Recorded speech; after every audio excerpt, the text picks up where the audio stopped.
La Russie et encore la Russie, on ne parle que de ça depuis février 2022. La guerre d'Ukraine a tiré à elle toute la couverture médiatique. Et c'est logique. Mais, dans le même intervalle, plusieurs autres drames se sont joués. Est-ce que vous vous rappelez de ces images qui remontent à 2021 ?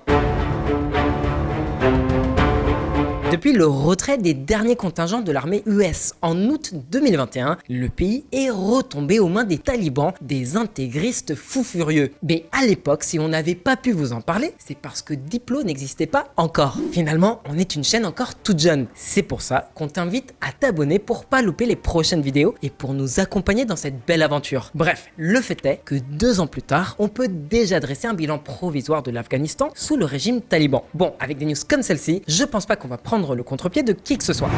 Des enfants afghans meurent de faim alors que la faim se propage rapidement.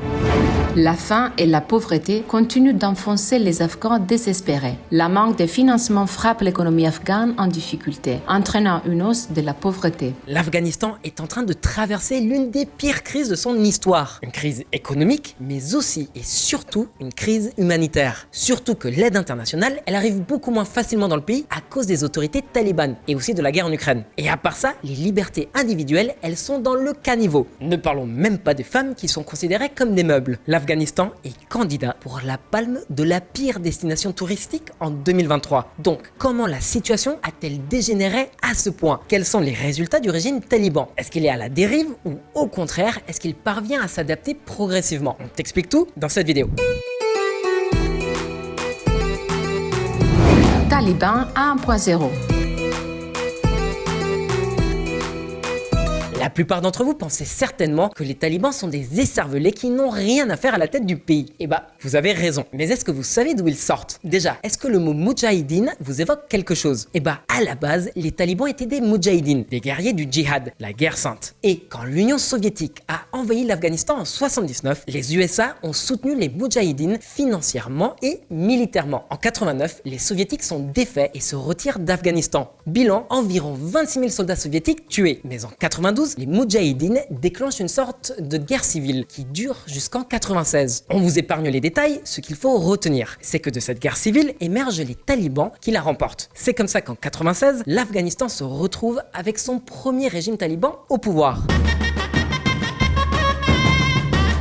Durant cette période, c'est le règne de la terreur qui s'est appliqué. Les droits de l'homme, ils étaient bafoués en permanence. Des exécutions publiques sur des terrains de foot, des femmes lapidées en cas d'adultère, ou bien des châtiments corporels extrêmement brutaux si elles dévoilaient par mégarde ne serait-ce qu'un tout petit bout de leur peau. Et puis, même dans la sphère privée, elles ont perdu tous leurs droits. Elles ont été privées d'éducation, du droit de travailler et même de la liberté de se déplacer seules. Dorénavant, elles devraient être accompagnées d'un homme de leur entourage en permanence. Bref, l'enfer sur terre pour les femmes. Le régime taliban était si brutal que seuls 3 pays dans le monde entier l'ont reconnu. Le Pakistan, l'Arabie Saoudite et les Émirats Arabes Unis. Le régime a fini par tomber au bout de 5 longues années. Alors, ils ne sont pas tombés tout seuls, hein. Les talibans, ils ont été renversés par l'armée US. En fait, après les attentats du 11 septembre 2001, les États-Unis avaient la haine. Et l'Afghanistan était le sanctuaire d'Al-Qaïda et son infâme Oussama Bin Laden. Un ancien Moudjahidine qui avait été entraîné par rien de moins que la CIA. Washington a exigé son extradition aux autorités talibanes. Mais comme celles-ci ont refusé,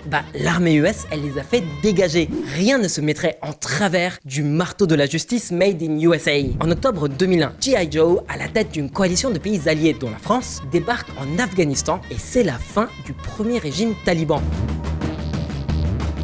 Mais bon, vous savez ce qu'on dit, la mauvaise herbe ne meurt jamais. Malgré la suprématie écrasante de la coalition occidentale, les talibans ont réussi à se regrouper à partir de 2005. L'année suivante, les attentats contre la force d'occupation états-unienne et leurs alliés se multiplient. Grâce au soutien du régime pakistanais, les talibans parviennent à consolider leur présence et à étendre leur influence sur toute l'Afghanistan. En parallèle, les talibans ont pu se financer grâce au trafic d'opium. Un peu haram quand même, hein. Bref, mieux armés et mieux organisés, la guérilla talibane est devenue un cauchemar pour Washington et ses alliés. Au total, l'armée US a perdu 2500 soldats. La France, elle, 90. Les troupes françaises se retirent en 2012, suivies en 2014 par le reste de l'OTAN. Mais les USA, eux, laissent des milliers de soldats sur place. place pour former l'armée afghane. En 2020, face à la résistance féroce des talibans et aux faibles progrès du gouvernement afghan et de son armée, le président états-unien de l'époque, Donald Trump, a fait une annonce tonitruante. Conflit afghan. Les États-Unis et les talibans signent un accord pour mettre fin à une guerre de 18 ans. Sans même se donner la peine de consulter ou d'impliquer le gouvernement afghan, Trump a directement conclu un accord avec les talibans. Il a promis le retrait de toutes les troupes US à l'été 2021. En échange, les talibans se sont engagés à éviter l'enracinement de groupes terroristes internationaux susceptibles de menacer les intérêts vitaux des États-Unis et de leurs pays alliés. Mais surtout ceux des États-Unis. C'est comme ça qu'en 2021 est arrivé au pouvoir le second régime taliban. Et les choses se sont déroulées bien plus vite que prévu. L'armée afghane a collapsé avant même le départ des dernières troupes US et les talibans ont repris Kaboul. Depuis, on sait pas grand chose en fait du pays. On a des bribes d'infos ci et là, mais rien de très probant. Alors, qu'est-ce qu'on peut vous dire de tangible? Chapitre suivant. Le Talibanistan 2.0. Les plus naïfs y ont cru. Mais en vrai, on savait tous que les promesses des talibans, c'était du flan. Ils feraient pire, sinon pareil, que le premier régime taliban entre 92 et 96. Alors, ils avaient beau s'être présentés comme des partenaires fiables et modérés, l'illusion n'a pas duré longtemps. L'Afghanistan est redevenu un enfer. Les femmes n'ont désormais plus le droit d'aller à l'université en Afghanistan. Afghanistan, les talibans interdisent les salons de beauté, nouveau coup aux droits des femmes. Donc voilà comment d'un trait, les talibans ont supprimé presque tous les droits accordés aux femmes et pour lesquels elles avaient si durement lutté durant des décennies. Les femmes adultes sont barrées d'accès à l'université et les adolescentes ne peuvent plus aller au lycée. En gros, les filles ont le droit d'aller à l'école jusqu'en 6e. Après, elles retournent chez elles et elles s'occupent des tâches domestiques. Parfois pour leur mari quand elles ont été mariées de force. Encore une fois, les femmes n'ont plus le droit de travailler dans des ONG ou pour le compte de l'ONU. En gros, on cherche à limiter au maximum le contact avec l'extérieur. Même si ça peut changer à tout moment, elles sont encore autorisées à travailler dans le secteur privé, dans des entreprises. Les conditions de travail deviennent de plus en plus pénibles. Déjà, elles sont obligatoirement séparées des hommes, pour pas les distraire, vous comprenez. Et elles ont intérêt à respecter le code vestimentaire imposé par le régime. Sinon, gare à elles. Vous en faites pas, toutes les consignes vestimentaires sont indiquées sur la page web du ministère pour la promotion de la vertu et la répression du vice, que les talibans ont instauré à la place du ministère de la femme. Depuis tout à l'heure, on vous parle de la gente féminine, mais il y a aussi le cas des minorités ethniques. On l'oublie souvent, mais l'Afghanistan n'est pas un pays homogène. C'est aussi une terre très riche d'un point de vue culturel. Il y a plein de groupes ethniques, comme les Tadjiks, qui sont le deuxième groupe ethnique du pays après les Pashtuns, d'où proviennent la plupart des talibans.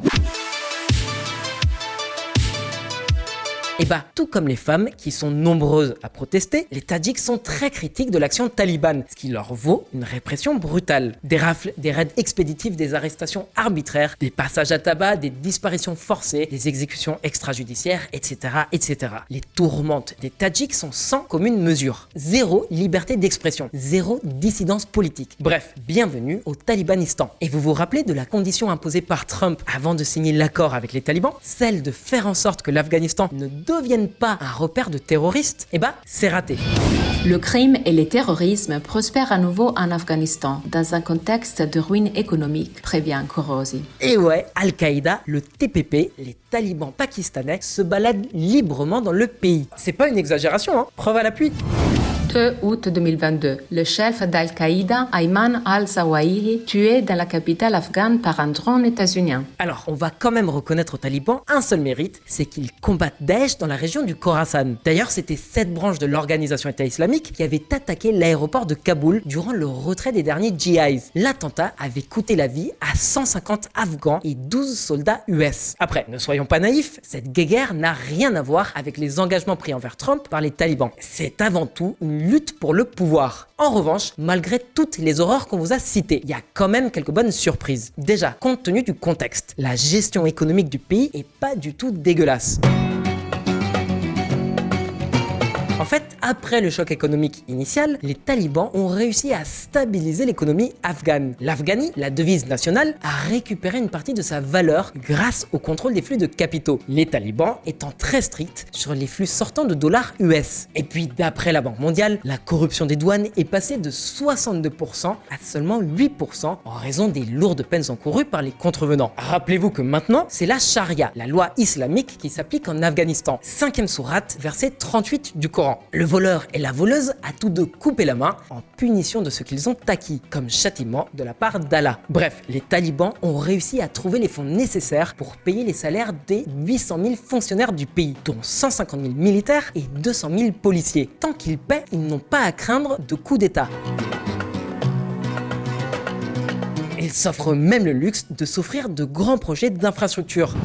Les talibans creusent un immense canal. Un méga projet dans le nord de l'Afghanistan risque d'aggraver les tensions régionales. Bon, après les signes d'embellie économique, faut s'en méfier. Ça reste des phénomènes marginaux. Déjà, le pays doit composer avec un arsenal de sanctions commerciales à son encontre. Entre 2021 et 2022, son économie s'est contractée de 35%. Ça représente des centaines de milliers d'emplois en moins et des pans entiers du tissu productif amputés. Vous vous doutez bien que la société afghane est poussée à bout. D'après l'ONU, 97% de la population vit dans la pauvreté et le nombre d'Afghans qui ont besoin d'aide humanitaire est passé de 6 millions en 2019 à 28 millions aujourd'hui. La famine est en train de sévir en Afghanistan, et ce malgré l'aide fournie par l'ONU, les États-Unis, l'Union européenne et d'autres acteurs de la communauté internationale. Donc forcément, les talibans, ça les inquiète. Le pouvoir risque de leur échapper s'ils ne remédient pas rapidement à la situation. Ils doivent apporter une solution au drame humanitaire qui est en train de se jouer. Mais pour ça, ils doivent d'abord être reconnus par la communauté internationale. C'est la condition pour retrouver un semblant de normalité et pour stabiliser le pays. Alors, qui reconnaît le régime taliban comme autorité légitime? On y vient. La reconnaissance, ce grand défi du régime taliban.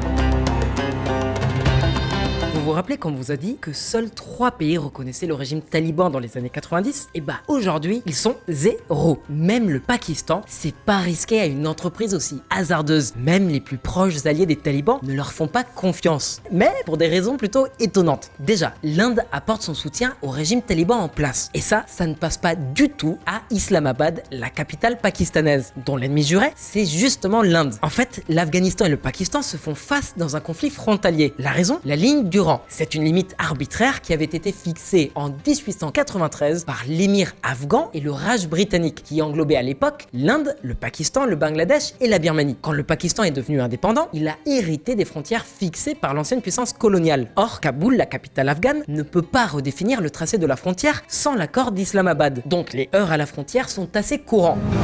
Décembre 2022, tir taliban à la frontière afghane. 6 civils tués selon l'armée pakistanaise.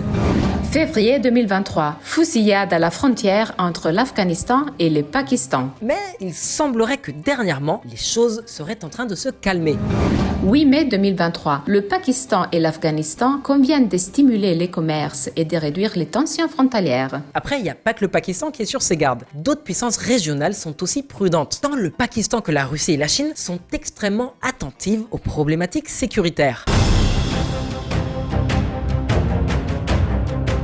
Islamabad accuse les autorités afghanes de servir de refuge aux talibans pakistanais, une organisation terroriste qui a rompu le cessez-le-feu avec le gouvernement pakistanais fin 2022. Depuis, ils ont attaqué plusieurs grandes villes du pays, comme Peshawar ou Karachi, tuant à chaque attaque plusieurs dizaines de civils. Les préoccupations de la Chine, elles sont similaires, mais elles concernent le PIT, le Parti islamique du Turkestan. C'est une organisation terroriste d'idéologie salafiste qui, par le passé, a été très active dans le Xinjiang, la province chinoise qui borde l'Afghanistan. D'ailleurs, c'est sur cette base que les autorités chinoises justifient les camps de rééducation et le flicage de l'ethnie ouïghour au Xinjiang. Ce serait soi-disant pour éviter leur radicalisation islamique. Bref, comme la Chine craint que l'Afghanistan serve de base arrière au PIT, Beijing exige de Kaboul qu'elle capture et extradite tous les militants ouïghours sur son territoire. C'est en tout cas ce qu'avait accepté de faire le tout premier régime taliban dans les années 90. Mais cette fois-ci, les autorités talibanes en ont relâché certains après leur arrestation, ce que le Parti communiste chinois a très peu apprécié. En ce sens, la Russie est peut-être la moins concernée des trois, puisque sa principale menace dans la région, c'est l'organisation État islamique au Khorasan, qui est déjà combattue par les talibans sur le sol afghan. Cela dit, la Russie non plus n'a pas reconnu le régime taliban. Ça veut pas dire qu'il n'y a pas déjà des contacts entre Moscou et Kaboul, mais juste qu'ils sont discrets. D'ailleurs, le Kremlin a été le premier à conclure un accord de principe avec les talibans. Les talibans signent un accord avec la Russie pour acheter du pétrole, du gaz et du blé bon marché. C'est quand même marrant parce que parmi les talibans, il y a plein d'anciens moudjahidines qui avaient combattu les soviétiques dans les années 80, comme quoi la roue tourne. Et la Chine n'est pas en reste non plus. Elle a levé 98% des droits de douane sur les marchandises afghanes et accorde déjà des visas aux hommes d'affaires afghans. Vous remarquerez que je n'ai pas parlé des femmes d'affaires afghanes et c'est normal. Et dans le cadre de la nouvelle route de la soie, Beijing a annoncé la mobilisation de 216 millions de dollars pour la construction d'un parc industriel dans la périphérie de Kaboul, où il y a ça aussi.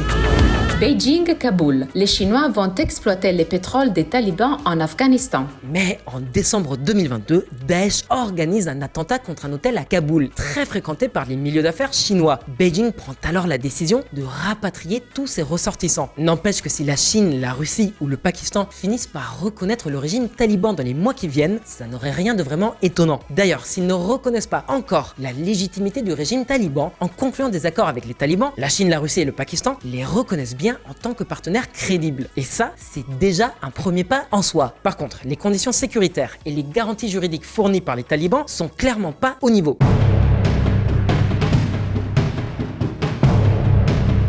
Ce serait impensable que l'Union européenne et les États-Unis puissent établir un partenariat avec les talibans dans ces conditions. En revanche, il y a de plus en plus d'experts occidentaux qui appellent à la reconnaissance du régime taliban. La raison? Mais tout simplement que la politique de la chaise vide, ça ne mène nulle part. Ça permettrait aux puissances européennes et nord-américaines de continuer à participer au processus politique afghan pour éviter sa dérive et surtout pour influer dessus dans la défense de leurs propres intérêts.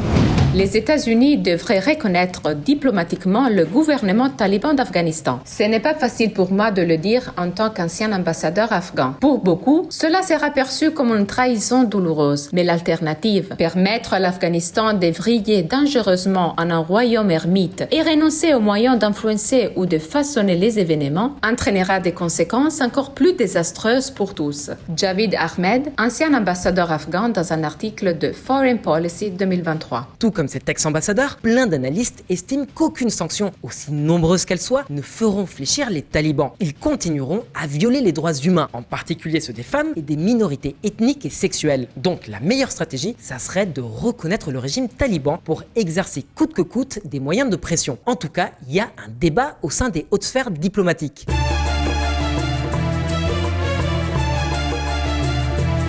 Ne soyons pas naïfs, il est hautement probable que les talibans ne tiendront aucunement compte des recommandations formulées par les Occidentaux. Après tout, ils se sont battus contre eux durant presque 20 ans. Pour l'heure, ni Biden ni ses alliés occidentaux n'ont donné d'indices concernant une éventuelle reconnaissance du régime taliban, ce qui paradoxalement aggrave la situation de millions d'Afghans soumis au diktat des talibans. Maintenant, à ton tour de nous partager ton avis. L'Occident devrait-il reconnaître le régime taliban? Quel sera le premier État à le reconnaître? La Russie, la Chine, le Pakistan ou un autre? Et si Trump revenait au pouvoir en 2024, qu'est-ce qu'il ferait, lui? Fais-nous savoir ce que t'en penses dans les commentaires, oublie pas de liker et de t'abonner si t'as aimé cette vidéo, et à bientôt pour plus d'actu sur le monde.